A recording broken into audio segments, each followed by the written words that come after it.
Subscribe to my YouTube channel, share it with your friends, and comment your thoughts. The marriage no one saw coming.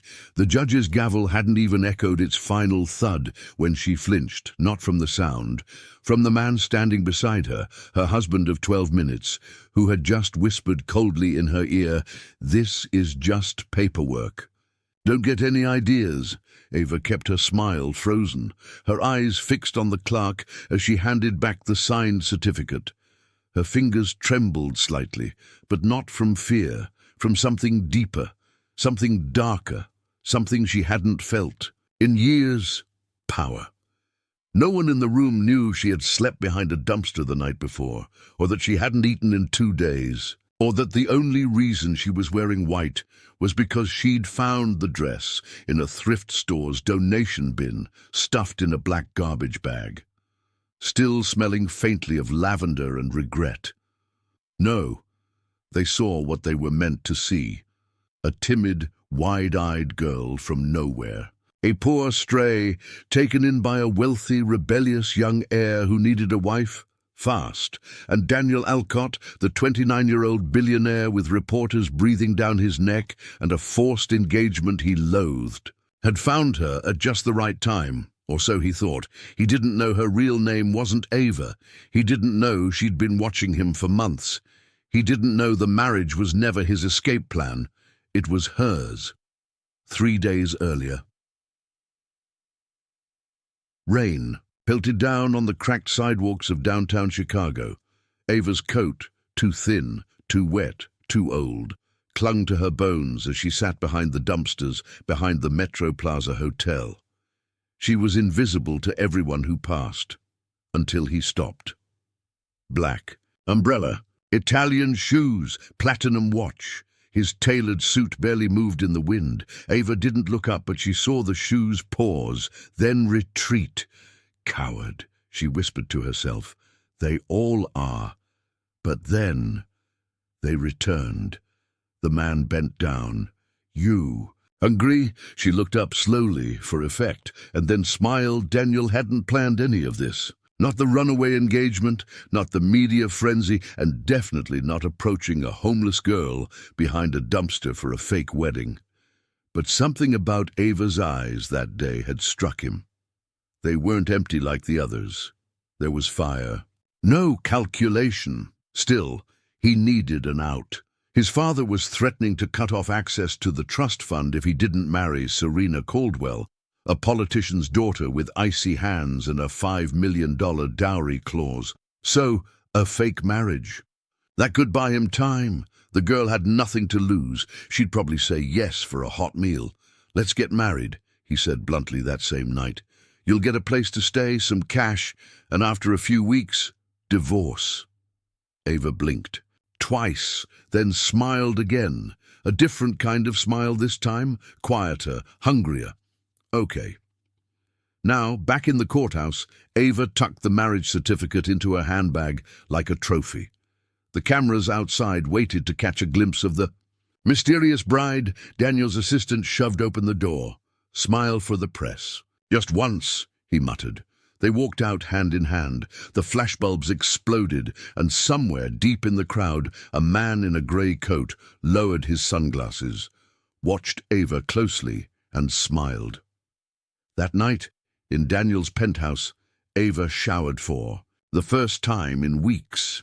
The warm water felt like heaven, but she didn't cry. She didn't even breathe heavily. She stood motionless, calculating her next move.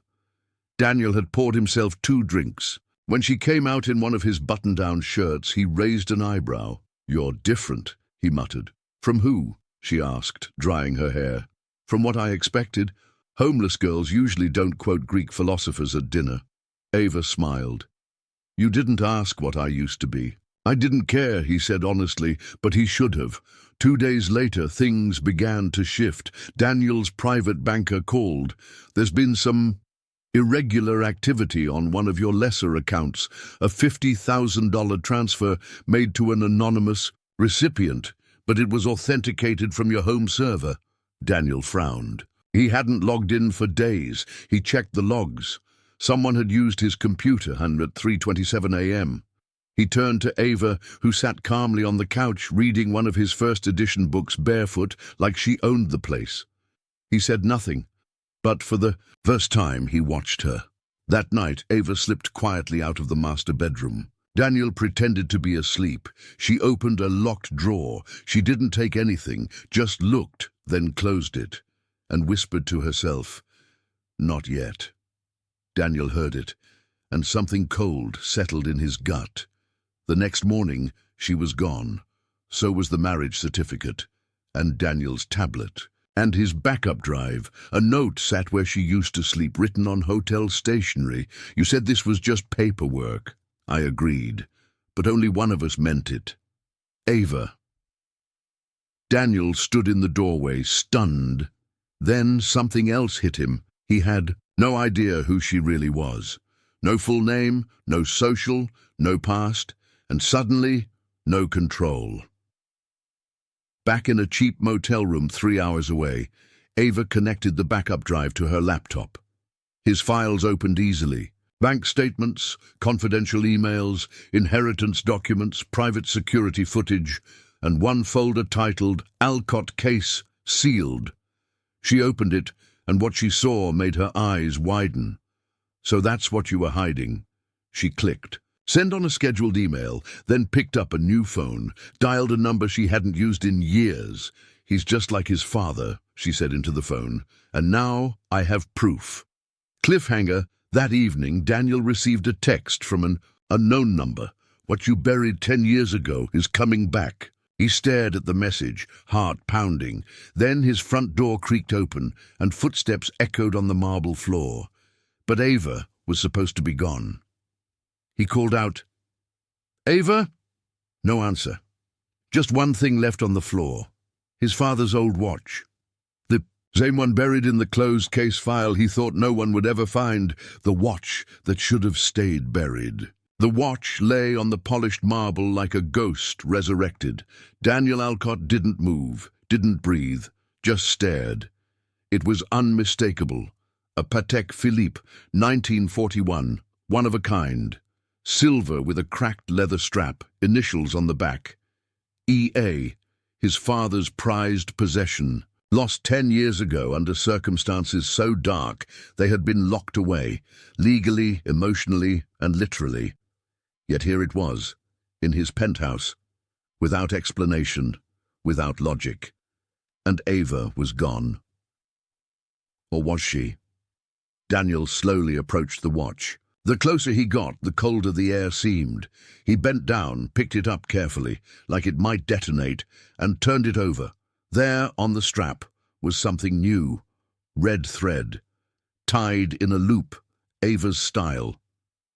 He remembered her sewing a ripped hem 2 nights ago with a scrap of red thread.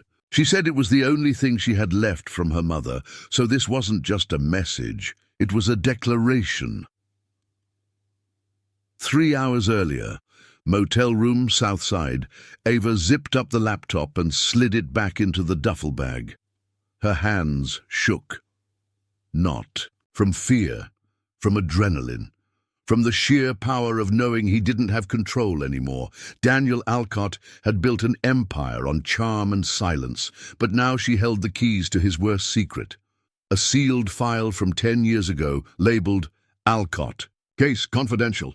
The folder contained everything: photographs, settlement agreements, digital records, even an NDA signed under duress by a former employee named Lyle Jenkins.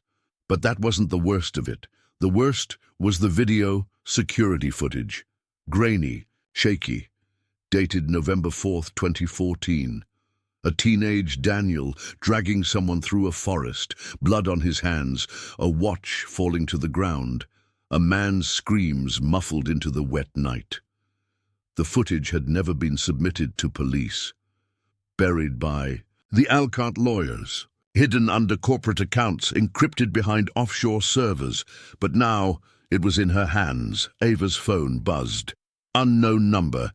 "It's time. Drop location," she typed quickly. "Old Church, 9 p.m. Come alone."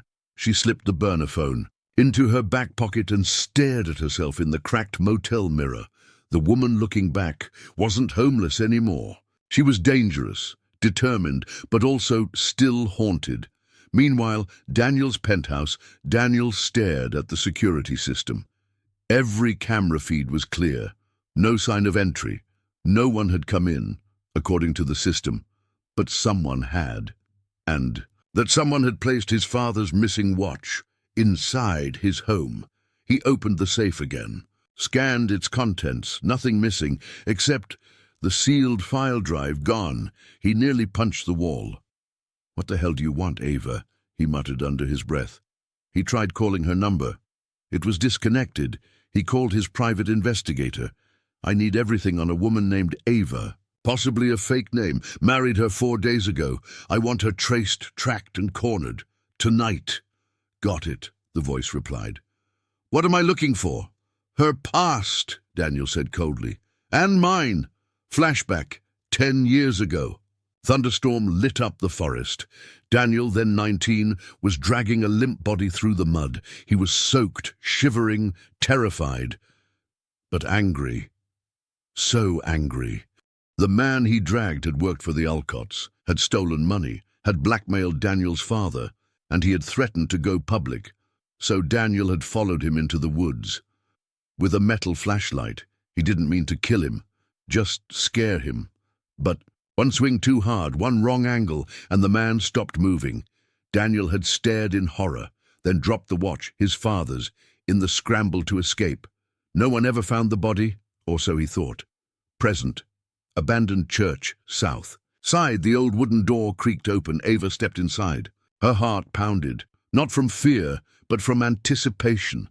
The last 10 years had led to this. The man waiting inside turned, mid-40s, scar on his temple, cigarette in one hand. Lyle Jenkins, alive, barely. "You sure this'll work?" he rasped. Ava nodded. "It's already working. He's scared. I saw it in his eyes 3 nights ago." Lyle sat down heavily on a broken pew. "He'll come after you now. He's not the scared teenager anymore. He's a viper in a suit." "So am I," Ava said softly. She handed him an envelope full of photos, video screenshots, and a copy of the stolen sealed file.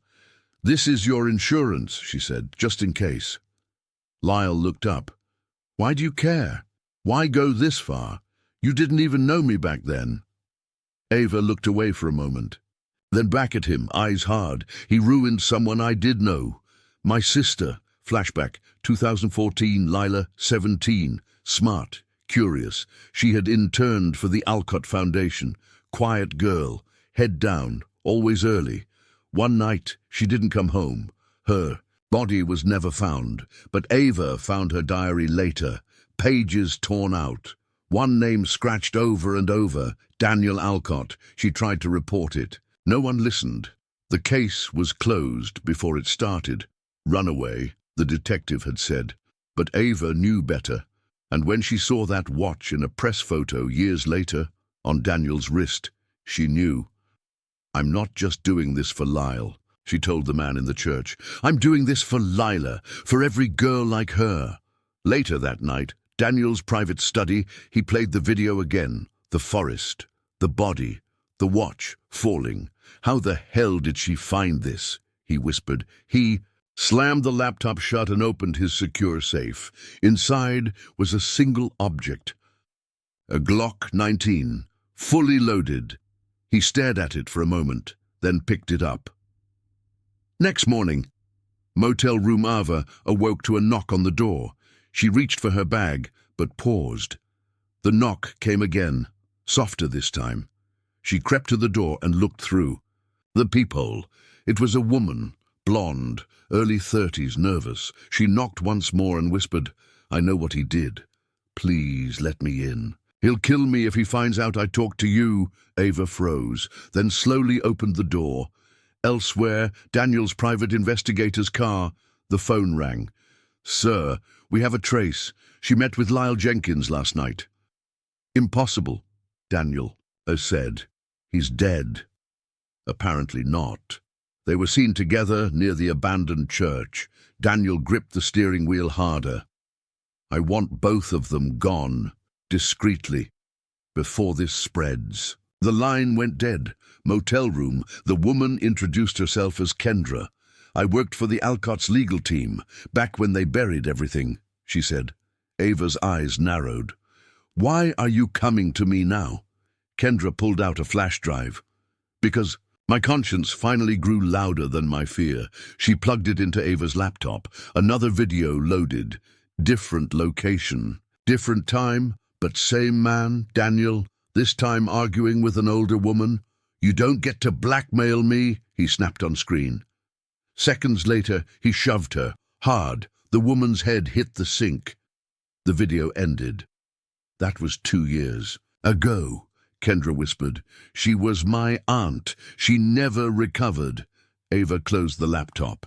"He's done this before. He'll do it again. Not if we stop him," Kendra said. Cliffhanger. That night, as Daniel stepped out of his black Escalade, a gun tucked in his waistband, his phone buzzed. New message. "Check your inbox. 1 hour until the truth goes public." He rushed upstairs, opened. His email, clicked the link, a public Dropbox folder, with every file, every photo, every video already downloaded, already shared, already irreversible. His empire was collapsing, and the homeless girl he married wasn't a pawn. She was the endgame. Suddenly, behind him, a floorboard creaked. He turned, gun raised. "Ava?" No response, just the cold barrel of a second gun pressing against his back. A woman's voice whispered, "Don't move, not yet." A gun, a lie, and a name she shouldn't know. The cold steel pressed firmly against Daniel's spine. He didn't breathe, didn't twitch. The air in the penthouse turned thick as tar. "Ava," he said quietly, "if you wanted my attention, you've got it." The voice behind him was calm, too calm. "I'm not Ava." Daniel stiffened. "Turn around slowly, no sudden moves." He did as instructed, turning just enough to glimpse her. She was older than Ava, sharper. Her features bore a cold resemblance, like looking at Ava through a cracked mirror. "Who the hell are you?" he asked. The woman smirked. "You married my sister." His eyes widened. "Lila. Dead, thanks to you. But I'm the sister you didn't know existed." Daniel felt his heart drop. Ava had never mentioned another sibling. "Name's Emery," she said, "and I'm the end of your luck." 30 minutes earlier. Rooftop. Nearby, Ava crouched behind a low wall, peering through binoculars. She had sent Emery in with a wire. A risk, yes, but necessary. Daniel trusted no one now, not even security. If she stepped in too early, everything could go sideways. Kendra sat beside her, laptop open, tracking audio. Audio's clean. "She's in," Kendra said. Ava's knuckles were white from gripping the railing. She whispered more to herself than anyone. "This ends tonight." Penthouse. Same time Daniel stepped backward, inching toward the kitchen island. Emery raised. "The gun higher." Stay right there. I saw what you did in that forest. My sister saw it too. That's why you silenced her." Daniel's mind raced. "I didn't kill Ava. I didn't—" "Not Ava," Emery snapped.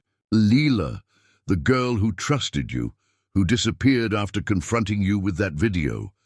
Daniel exhaled slowly. "So this is revenge?" "No," she said. "This is justice." But even as she spoke, her hands trembled slightly. Daniel noticed. "You're not a killer," he said softly. Emery's jaw clenched. The barrel didn't move. That's what Lila thought. She thought you weren't either. Flashback 8 years ago. Lila stood outside Daniel's estate gates holding the USB stick. Her hands were shaking. She'd finally pieced it together. The forest footage, the cover-up, the missing file from the Foundation's legal archive. She had told her sister Emery everything. But before she could go to the press, she'd met Daniel. He'd charmed her, disarmed her, then invited her inside to talk. She was never seen again. The police chalked it up to a runaway. Case closed. But Emery never stopped looking, and now she had found the monster behind the smile. Present. Rooftop Kendra's screen. Blinked. "Signal dropped," she said. Ava froze. "What?" The mic's gone. Either it was removed or something worse. Ava stood immediately, grabbed her bag and started for the stairs. "I'm going in," she said. "Wait." Kendra called out, "You need a plan." "I am the plan," Ava shot back. Penthouse. Seconds later, Daniel's hands were now raised, but he was still watching Emery closely. "You think this ends with a bullet?" he asked. "Even if you kill me, the world won't believe you. I've buried this story deeper than you can imagine." Emery's eyes burned. "Then we'll dig it up. Your sister was troubled. Everyone knew it," he said. "You bring up her name and people roll their eyes." Emery lowered the gun an inch. "Careful. I'm just saying," Daniel said smoothly. "You're trying to revive a ghost. But I still control the narrative." "Not anymore," said a voice from the hallway. Both turned. Ava stood there, pale, calm, focused. In her hand, a remote. "What's that?" Daniel asked. "Insurance," she said. "A signal booster and auto-upload trigger. The moment you try anything, that forest footage hits every news outlet and government inbox in the country." He laughed bitterly. "And what? People will care about a video from a decade ago?" "They'll care about 3, Ava said. She tossed a folder onto the marble floor. Inside, footage from 2014, 2017, and just 2 months ago. All tied to him, all damning. Kendra leaked the security logs. "You're a pattern, Daniel. A legacy of abuse dressed in a suit." He lunged. She hit the remote. An alarm on Daniel's phone went off immediately. "Uploading 32%. He froze. "Stop it. Confess," Ava said. "Right here, right now. Tell the truth." Daniel's face twisted. "You want the truth? Fine." He stepped forward, voice cold and steady. "Yes, I hit that man in the woods. He was stealing from my father. He threatened our family. I lost control."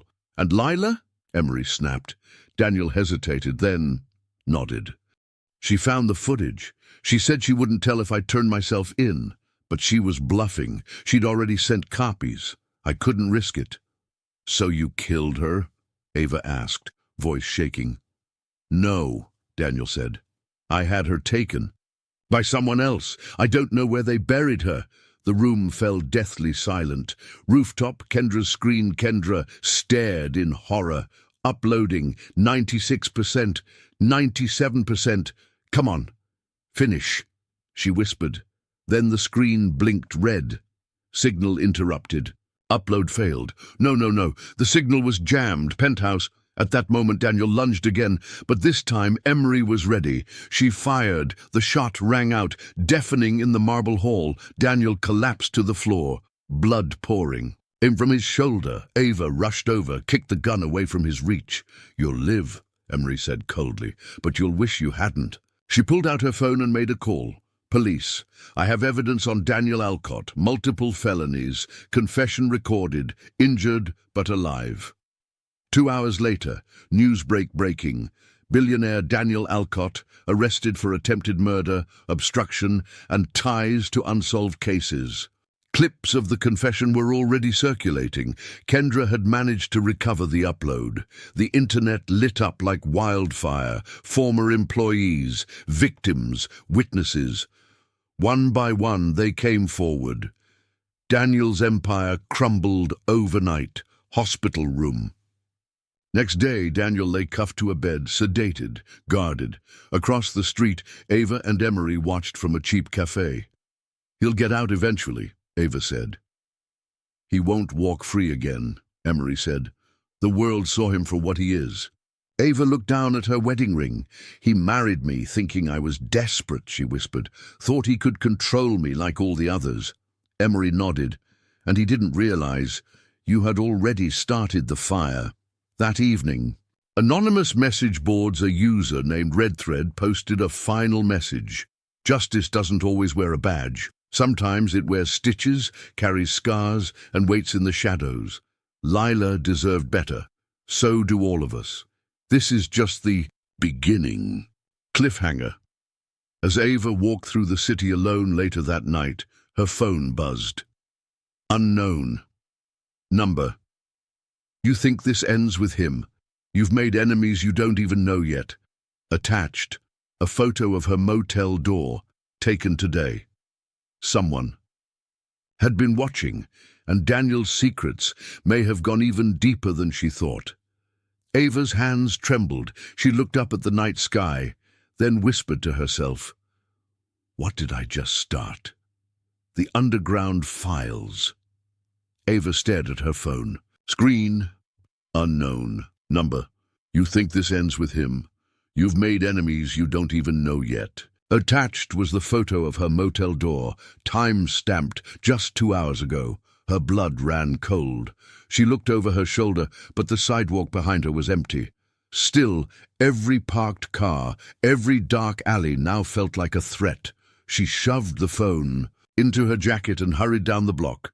The deeper she got into the truth, the more dangerous it became. Daniel had gone down, but someone else was watching. The next morning, Kendra's apartment. "You didn't sleep again?" Kendra asked, eyeing Ava's pale face as she poured coffee. Ava shook her head. "Someone sent me a picture of my door." "You report it?" "Anonymous. Number scrubbed metadata, no camera source. This isn't just some troll." Kendra tapped her laptop. "They know where you are, which means Daniel wasn't working alone." Ava leaned forward. "You said his foundation moved money through offshore shell accounts." "Yeah, I'm still tracing it. But it's not just charity fraud. It's global, missing girls, erased identities, silent transactions. This rabbit hole's got layers. What if Lila wasn't the only one who disappeared?" Kendra went still. Then she typed furiously, "Let's test that theory." 3 hours later. A storage unit in Queens. The door groaned open. Inside, dust, old boxes and silence. Emery had tipped them off. Lila kept a backup drive here, she told Ava. She said, "If I vanish, this is the truth they'll need." I never had the courage to go back for it. Ava found the box, marked LA Foundation, private. Inside, a slim black SSD drive, old Polaroids, and a small envelope marked "In case he comes for me." She pocketed the envelope and handed the drive to Kendra. "We need to see what's on this." Later that night, Kendra's setup as the drive booted up, the folder tree populated. One file was titled Operation Sapphire, Daughters Disappeared. "My God," Kendra whispered. Dozens of scanned files appeared, names, photos, passport. Scans and last known locations. All young women, all listed as missing, case closed. "He was using the foundation to source girls," Ava said. "Under the radar, all through legit travel grants and rescue funds." Kendra clicked. A final subfolder, a video played. Daniel, younger, speaking at a fundraiser. "Our goal is to give these girls new lives," he said. "To remove them from trauma, poverty, and exploitation." Then, cut. Another voice spliced in, this time from a hidden mic. "She fought too hard," Daniel said. "The others? Easier, quiet, obedient. But this one," she screamed.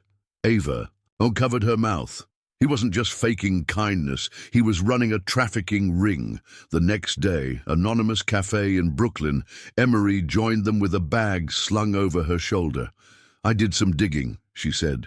After Lila disappeared, 3 other girls she mentored at the foundation also vanished. Police didn't bother connecting the dots, too busy calling them runaways. Ava handed her the photo files from the SSD. "These are the dots." Kendra's traced the offshore accounts to a company registered in Luxembourg, a ghost company, but all of them share the same last signature. "Who?" Kendra answered. "Elena Vale." Emery froze. "I know that name. She was Daniel's fiancée. Before Layla, she vanished too." "Maybe she didn't vanish," Ava said. "Maybe she runs what Daniel started." Meanwhile, unknown location, a woman in a crimson suit poured herself wine. The screen in front of her displayed Ava's photo, pulled from a grainy CCTV still. A man approached from the shadows. "She's digging too close," he said. Then, "Make sure she stops," Elena Vale replied, "before she finds the list." In that evening, Ava's motel room, she sat on the bed, envelope in hand. On the front, Lila had written, "If you're reading this, I'm gone. But he didn't win. Inside, a hand-drawn map, a locker key, and a code. Vale 9842. Ava stared at the name Vale. It wasn't a coincidence. She texted Emery and Kendra. Meet me at Grand Central, locker 82B, midnight. Midnight, Grand Central Terminal. The station was nearly empty. Ava moved fast, her hood pulled low. Locker 82B, she inserted the key. Inside, a single manila folder. She opened it. Bank transfers. Off-the-record transactions. A list of names under a column titled, Cleared for Shipment. Each had a photo attached. One girl stood out. She had Lila's eyes, but this one had a different name. Emery gasped when she saw it. That's Elena. Ava's heart dropped. Daniel trafficked her. Then she flipped. Took over the system. Kendra. Scrolled further. At the bottom of the file, one last photo. Ava. Her name was on the list. He planned me all along, she whispered. He knew who I was before I ever showed up on that bench. Flashback. 2 months before wedding, Daniel sat in a dark study. A tablet displayed images from a facial recognition database. Ava Lawn, he read aloud. No parents, off-grid, smart, survivable. She'll do, he said to someone. Off-screen, you want her broken or brave? The voice asked. Daniel smiled. Both. Present. Grand Central. Ava stood in stunned silence. This isn't revenge anymore, she said. It's war. Emery nodded. And Elena's the general. Then, we hit back, Kendra said. The files mention a private auction, happening in 2 nights. Where? Lakewood Estate, private island. You need an invite. Emery pulled something from her coat, a velvet invitation card. I stole this from Daniel's office. Before the arrest, Ava read it aloud. Invitation to the Sapphire Auction. Client. DA. Plus guest. She looked up. Looks like I'm going to a party. Cliffhanger. Ava stepped into the mirror, pulling on the gown Kendra had altered for her. The invitation lay on the hotel bed. Across the room, Emery checked a hidden camera disguised as a brooch. You sure about this? She asked. Ava looked at herself in the mirror. The girl who had once slept on cold benches now wore designer silk and stared down predators. They chose me, Ava said. Now they'll regret it. Outside the window, a boat waited. A storm was rising, and Ava was ready to walk straight into the lion's den. The auction of shadows. Ava adjusted the satin gloves on her trembling hands. The boat sliced through black water, headed for the private island known only as Lakewood Estate, a remote fortress where whispers said girls were sold like art, and men bid in millions for lives. Beside her, Emery sat stiff, her short blonde wig flawless, lips pressed tight. On her lap sat a black clutch with a hidden audio transmitter. Are you sure about this? Emery whispered. Ava nodded. I was chosen to disappear. Now I'm choosing to show up. The boat docked. Lights glowed across the estate's cliffs like golden eyes watching them. It was time. Lakewood Estate. Entrance hall, crystal chandeliers sparkled above them. The guests looked like royalty, men in tuxedos, women in velvet gowns. Every smile was rehearsed, every laugh hollow. Guards lined the perimeter. No cell phones, no names. Only masked identities and coded wristbands.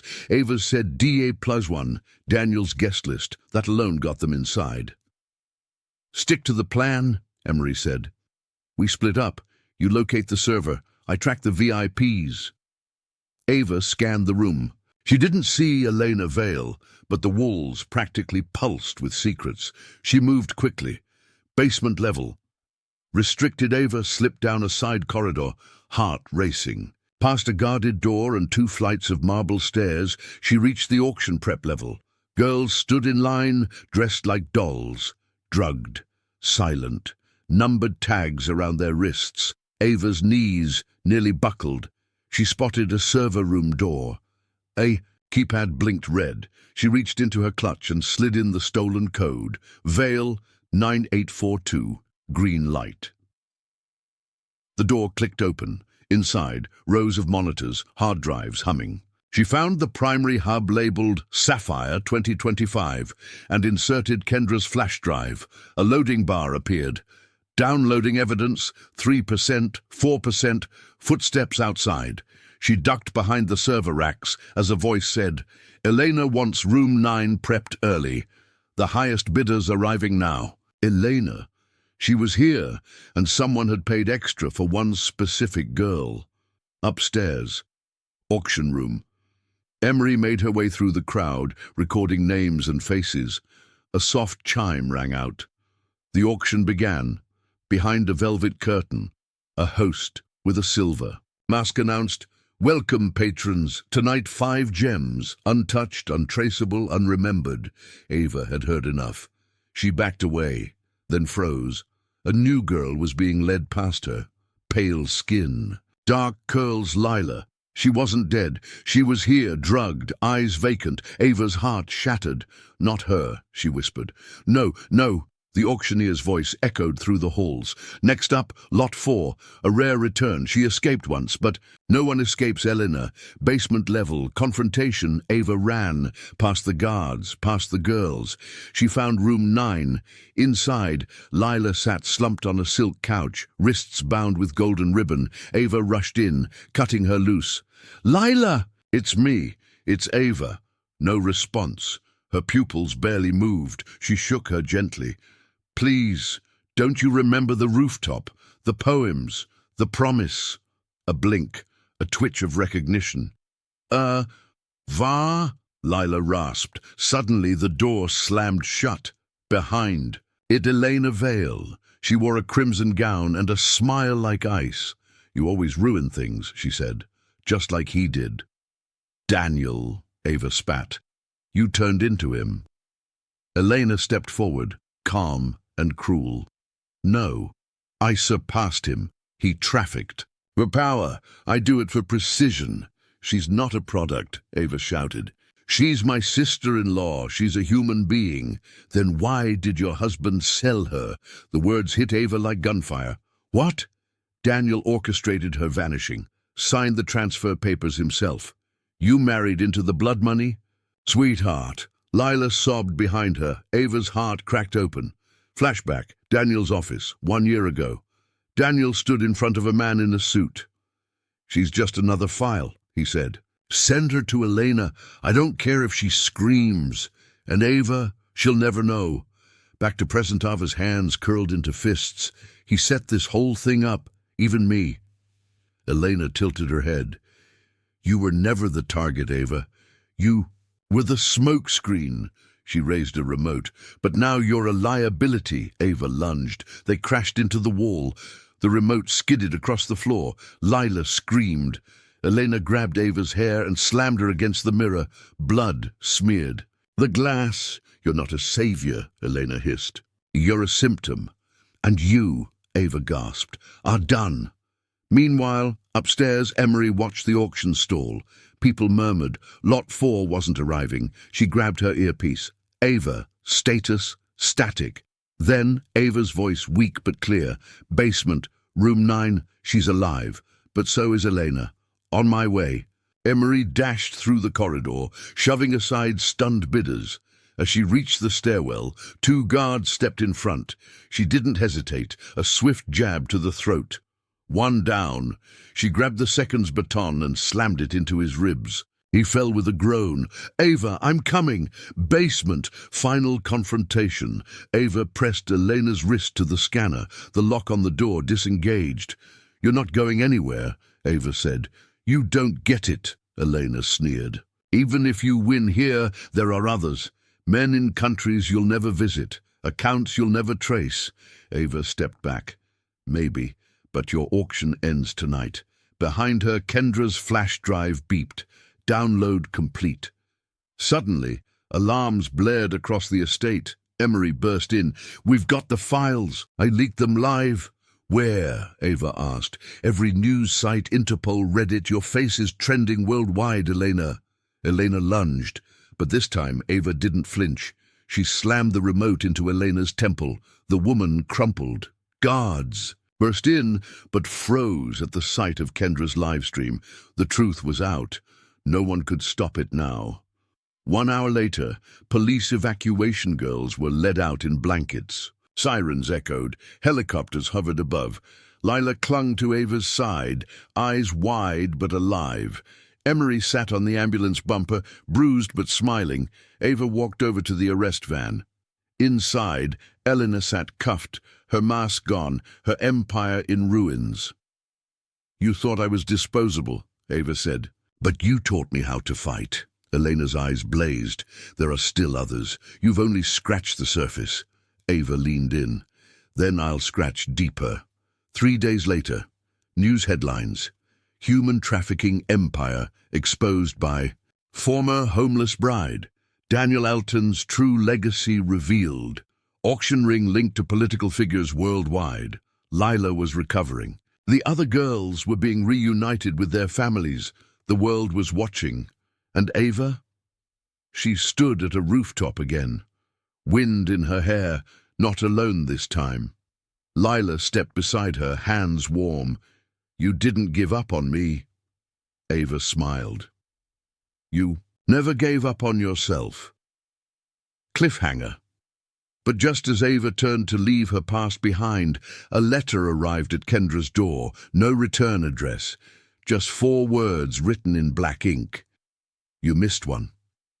Inside was a photo. Ava, at 12 years, old, standing beside someone whose face was scratched out. The war wasn't over. The name she never spoke. The photo had haunted Ava all night, a grainy image of her younger self at 12, standing beside someone tall, face scratched out, no note, no signature, just a line written in faded black ink across the bottom. "You missed one." She'd thought it was over, that exposing Elena Vale had closed the book, but now the weight returned, heavier than ever, and she knew exactly where she needed to go. The orphanage, where it all began. Ava hadn't set foot in St. Barlow's. Shelter for girls, in over 16 years. It looked smaller now, dimmer. Weeds climbed the brick walls. The old swing still creaked in the wind. Inside, the hall smelled of bleach and dust. An elderly nun at the front desk blinked in surprise. "My God, Ava!" She nodded, her voice tight. "I need the visitor log from 2009, and I need the staff list." The nun hesitated. "That's a dark year, child." "I know," Ava said. "It's where the missing one began." 2 hours. Later, the puzzle shifts files scattered across the table. The girl in the photo was definitely Ava. The orphanage record said she was 12 when a volunteer mentor named Thomas G. Vale visited, Elena's father. "No," Ava whispered. "It wasn't just Daniel. It wasn't just Elena." A name clicked. A memory returned. Rain on the windows. The feel of his hand gripping her shoulder. The first time someone told her to stay silent if she wanted to be adopted. A lie, a gateway. Her hands shook. Thomas G. Vale had started the entire trafficking ring, decades before Daniel or Elena. She inherited the business, Ava said aloud, bile rising in her throat. Later, that night, hidden estate outside Montreal, Ava, and Emery crouched on a cliff overlooking a snow-covered estate. Kendra had traced the envelope's origin through smudged DNA. Someone had licked it.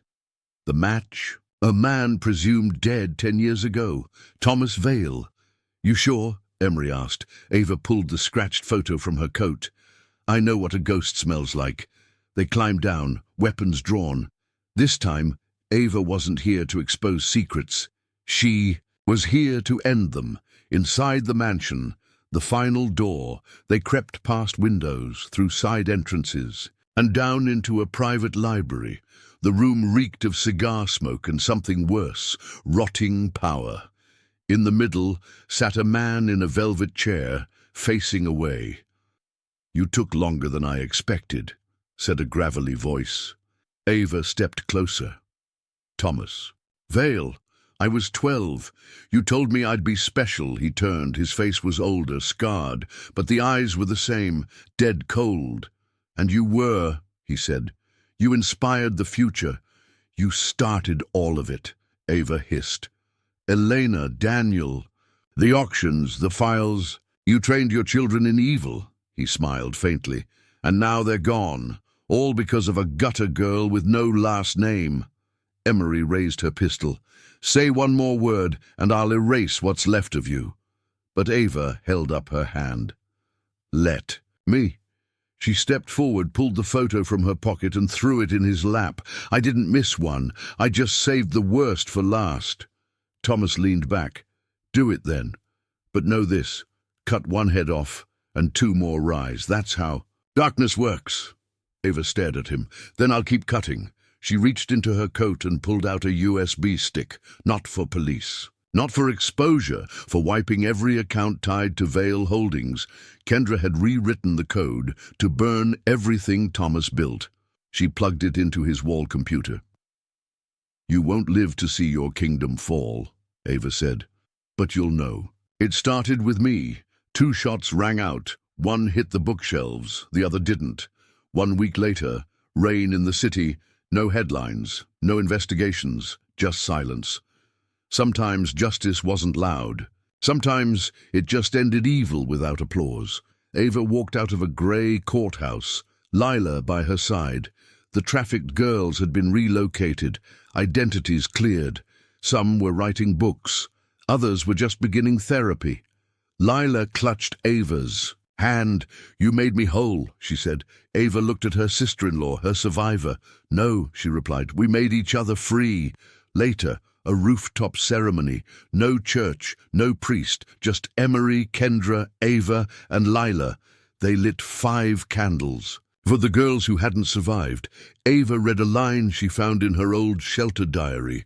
We are not where we came from. We are who we choose to be next. As she lit the final candle, she whispered a name, her name. Ava Vale is gone. She turned to her friends. I'm Ava Carson now. A name you chose, Kendra said softly. A name I earned, Ava replied. Final scene. Years later, Ava walked through a quiet park. Lila had gone to college. Kendra ran a survivor network. Emery taught girls how to fight back. Ava, she'd started a foundation called Phoenix Silence, helping the voiceless rebuild their lives. She sat beside a homeless girl on a bench and handed her a coat. The girl looked up, teary. Why are you helping me? Ava smiled. Because someone once gave me a last name. I'm giving you a beginning. The girl opened the coat. Inside the pocket, a note read, Your story matters. Start writing it. The end.